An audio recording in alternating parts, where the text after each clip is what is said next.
Қайырлы күн, достар. Бүгін сіздермен осындай өте дәмді, сұйық май қосылмайтын пирогтың рецептімен бөлісетін боламын.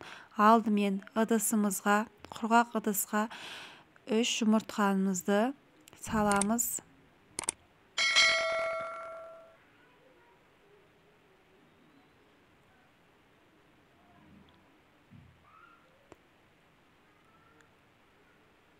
Оның үстіне шекерімізді салып, жақсылап араластырамыз.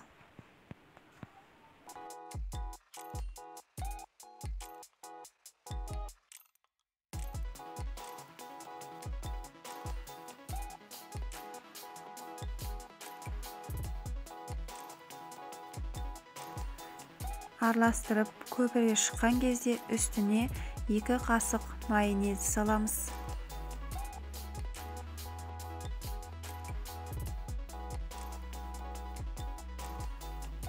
Менде осылай шықты. Аппақ, өте әдемі, қою, сұйық емес.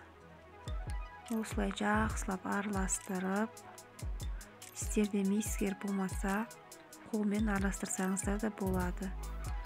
Үстіне, ұнымыздың үстіне мен қопсытқыш қостым. Елгезектен елеп осылай қосып аламыз.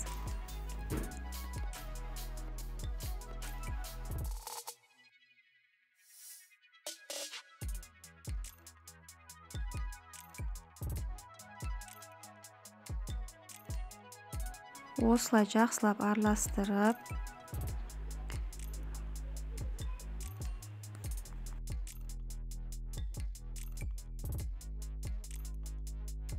ыдысымыздың астын маймен майлап, үстіне бір келпі қып құямыз. Қызып тұрған пешімізге саламыз.